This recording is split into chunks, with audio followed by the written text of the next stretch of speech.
TV 20 Kannada ವಾಹಿನಿಗೆ ಸ್ವಾಗತ. ಹೊಳೆನರಸೀಪುರ ತಾಲೂಕಿನ ಹರಳಹಳ್ಳಿ ಗ್ರಾಮದ ಬಳಿ ಹೇಮಾವತಿ ಎಡದಂಡೆ ನಾಲೆಗೆ ಕಾರು ಬಿದ್ದ ದಾರುಣ ಘಟನೆಯಲ್ಲಿ ಇಬ್ಬರು ನಾಪತ್ತೆಯಾಗಿದ್ದಾರೆ.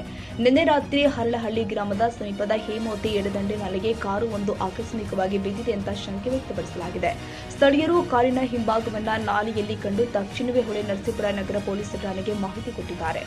ಘಟನಾ ಸ್ಥಳಕ್ಕೆ ದೌಡಾಯಿಸಿದ ಪೊಲೀಸರು ಮತ್ತು ಅಗ್ನಿಶಾಮಕ ದಳದ ಸಿಬ್ಬಂದಿ ಸ್ಥಳೀಯರ ಸಹಕಾರದೊಂದಿಗೆ ಕಾರನ್ನ ನಾಲೆಯಿಂದ ಮೇಲಕ್ಕೆ ಎತ್ತಿದ್ದಾರೆ. ಠಾಣೆಯ ಹೊಳೆನರಸೀಪುರ ನಗರ ಪೊಲೀಸ್ ವ್ಯಾಪ್ತಿಯಲ್ಲಿ ನಡೆದಿರುವಂತಹ ಈ ಘಟನೆಯ ಬಗ್ಗೆ ಪೊಲೀಸರು ಸ್ಥಳಕ್ಕೆ ಭೇಟಿ ಕೊಟ್ಟು ಮಹಜರು ನಡೆಸಿದ್ದಾರೆ. ಕನ್ನಡಿಗರ ಮೆಚ್ಚಿನ ನಿಮ್ಮ ಟಿವಿ 20 ಕನ್ನಡ ವಾಹಿನಿ ಇದೀಗ ಟಿವಿಯಲ್ಲಿ ಲಭ್ಯ.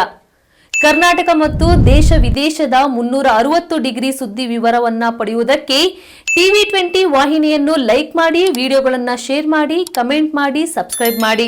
HCN ಕೇಬಲ್ 842 ನಂಬರ್ನಲ್ಲಿ ಹುಕ್ಕೇರಿ ತಾಲೂಕು ಹಾಗೂ ಸಂಕೇಶ್ವರದ ಸುತ್ತಮುತ್ತಲಿನ ಹಳ್ಳಿಗಳಲ್ಲಿ ಲಭ್ಯ. PCN ಕೇಬಲ್ 129 ನಂಬರ್ನಲ್ಲಿ ಹಾರುಗೆರೆ ಸುತ್ತಮುತ್ತಲಿನ ಹಳ್ಳಿಗಳಲ್ಲಿ ಲಭ್ಯ.